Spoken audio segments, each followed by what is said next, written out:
Republican Representative Lauren Boebert from Colorado has only been on the job, actually for less than 6 months at this point, but she is already embarrassing her constituents.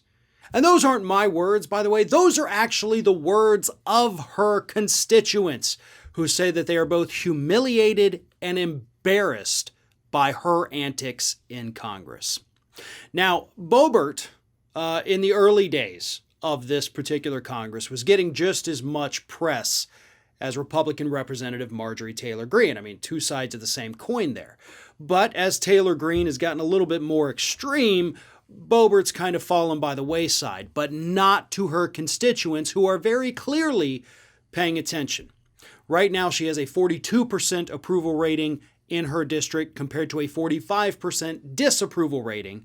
So she is, in fact, underwater, but it's the statements that these constituents made in recent interviews with Politico that show us what they really think.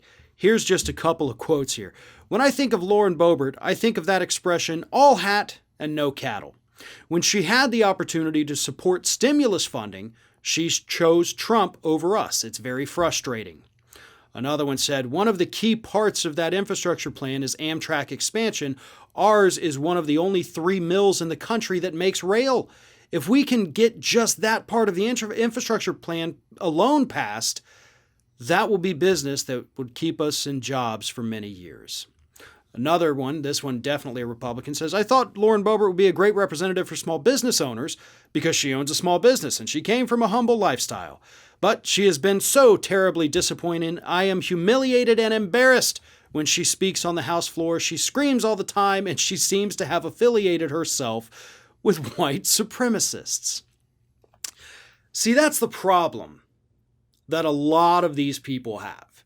And honestly, it is not just limited to the right.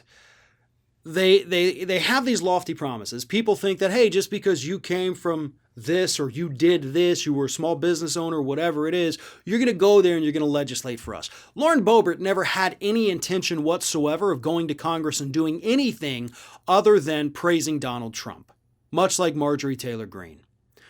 Boebert wanted to make a name for herself. She wanted to be famous. She wanted to be the representative that got to go on TV all the time, wanted the entire country to know her name, and she succeeded in that.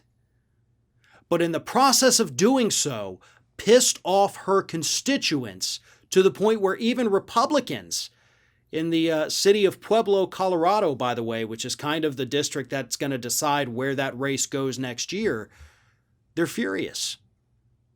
They didn't want a show person. They didn't want to see a bunch of political theater. What they wanted were results. What they wanted were jobs. They wanted stimulus. They wanted these things for their communities. And Boebert has done absolutely nothing for them. Now, I will contrast that with Marjorie Taylor Greene, because again, the two are so similar, it's frightening. Marjorie Taylor Greene's district actually doesn't care. They enjoy her antics. They like what they're seeing, even though she, like Boebert, has literally done nothing at all for her particular district, or for anyone in the country, actually. Over in Georgia, they love Marjorie Taylor Greene. Colorado's a little bit different story. Not quite as cut and dry. Boebert is not in a Republican-safe district. It is, in fact, a swing district. And right now, it is swinging against her. And that's a good thing. Those voters are paying attention. They want results, not theater.